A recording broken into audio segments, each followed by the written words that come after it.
Hi குட்டீஸ், நன்னறி கதைகள் சேனல்ல நாம இன்னைக்கு எருதுகளும் குரங்கும் அப்படிங்கிற கதையை பார்க்கலாம் வாங்க.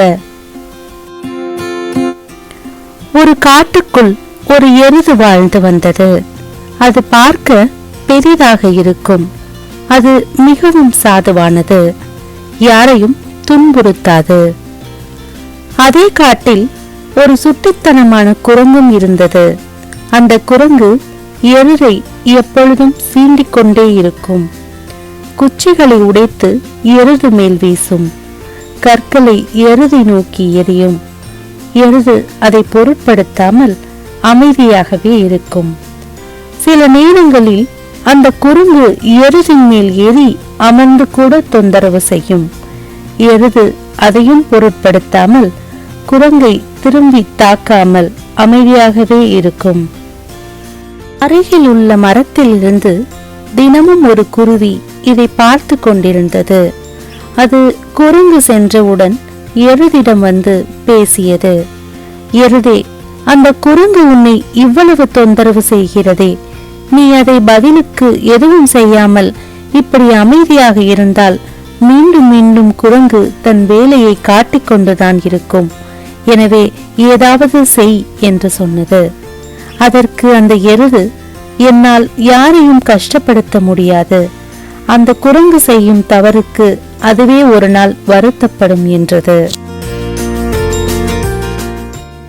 சில நாட்களுக்கு பிறகு ஒரு நாள் எருது ஒரு இடத்தில் மேய்ந்து கொண்டிருந்தது.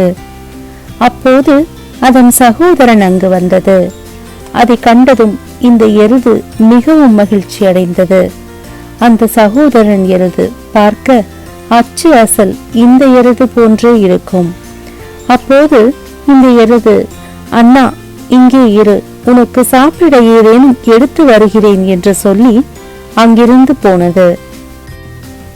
இந்த சகோதரன் எருது அந்த இடத்தில் இருந்த பொருட்களை மேய ஆரம்பித்தது. அப்போது அந்த குரங்கு அங்கு வந்தது. எருதை பார்த்ததும் தொந்தரவு செய்ய நினைத்தது. குரங்குக்கு இது எருதின் சகோதரன் என்று தெரியாது. வழக்கம் போல் கம்பை பறித்து எருதின் மேல் வீசியது.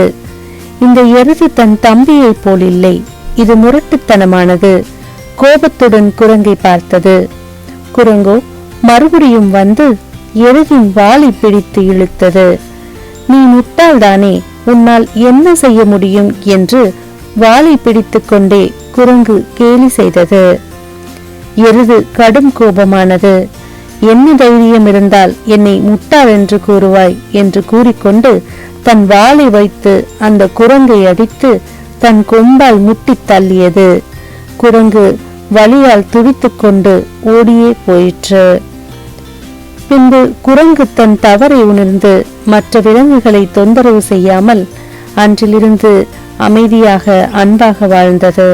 ஓகே குட்டீஸ், இந்த கதையிலிருந்து நாம தெரிஞ்சுக்கிறது என்னன்னா, ஒருவர் நம்மிடம் பொறுமையாக இருப்பதனால் அவர்கள் கோழி என்று அர்த்தமில்லை. மற்றொரு நன்னறி கதையோடு நான் உங்களை சந்திக்கிறேன்.